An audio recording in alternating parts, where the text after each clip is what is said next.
Hi, everybody. Welcome. I'm Dr. Sylvestre with Focus and Flourish. Today, I am speaking with Dr. Jane Pegg.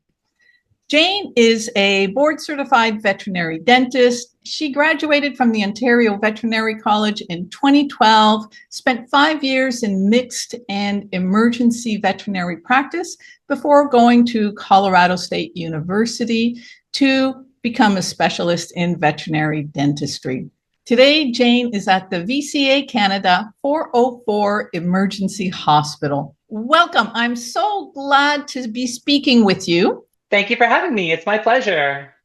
I know that when I put out that video on YouTube about raw bones versus cooked bones, you contacted me to say, we really need to talk about bones and dental fractures. I think that's a little maybe pet peeve of yours. Um, when you're a dentist, tooth fractures from chewing bones is so common. Like this week that passed, I saw two separate patients for the same injury. Wow. So it's very, very common when you're a dentist.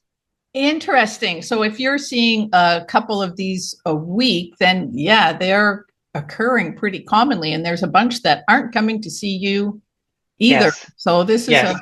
I didn't realize it was that common of a problem. So thank you for reaching out and let's inform our viewers Let's do it. about this. Tell me, are there any specific breeds or types of dogs in which you see the fractures more often that are more at risk? Yeah, that's a great question, Anne. So there are a couple studies that looked at this quite a number of years ago, and what they found was there's no specific breed or size or type is at greater risk than others. The real driving force is just how hard of a chewer the individual dog is. And so you can have a great big muscular dog that just is a pretty lazy chewer, and they're not at high risk of fracturing teeth.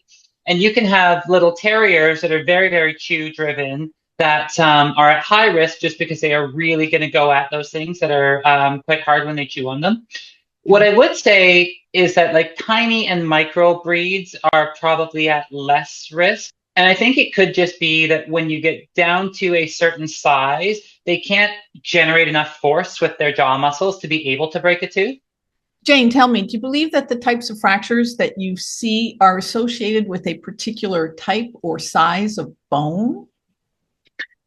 Yeah, so typically the bones and objects that are going to break teeth are a larger variety. So anything that is like a cattle femur bone or any of the big knuckle bones that are very hard, those are definitely ones that are high risk of tooth fracture.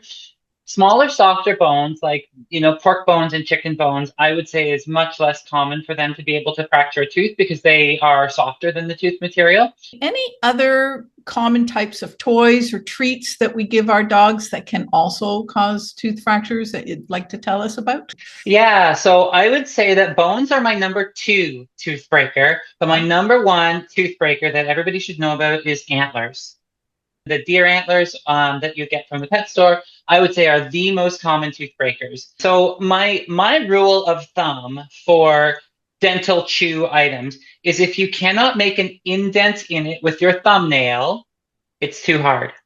Wow, good to know. So I know I'm going to be taking a lot of things out of people's cupboards and a lot of things out of people's toy boxes. I'm the fun police, so Nyla bones are out, antlers are out, hooves are out. Things that soften up a little bit as Yeah. they're chewed. Most dogs don't have a problem with them, but some do. Like those, like hardened yak cheese chew things. Like some dogs will break teeth on those as well, but most I would say don't. Yeah, it's a shame to have to be the fun police because they seem to really love these toys and chews. But my opinion is that it's just not worth the risk. So tell me, Jane, what would you recommend veterinarians tell their clients regarding what are safe bones and chew toys that they can give their pets? Yeah. So my advice is that any large natural bones, antlers, nyla bones, anything that is super hard like that are off limits and should not be offered to dogs. Just the risks are too high, in my opinion. I think good things to chew on are things that are rubberized, like the Kong toys, Chuck It toys. They don't pay me to say that, but generally I like those. Those are what I recommend to clients. A Kong stuffed with frozen peanut butter can last quite a long time in even a dog that's a pretty aggressive chewer. Those are my top few things.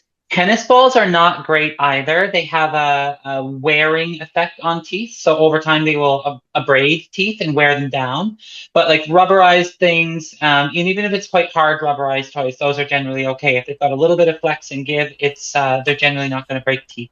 Perfect. The surgeon in me wants to add that if you are going to give a Kong toy with peanut butter or not, or any kind of rubberized chew toy, make sure you pick the appropriate size. I have taken too much of those out of the small intestinal tract, and the Kong toys were killers. So to me, that's a really important thing. If you got a big dog and a small dog, be really careful about the toys that you've got hanging out in the house for them.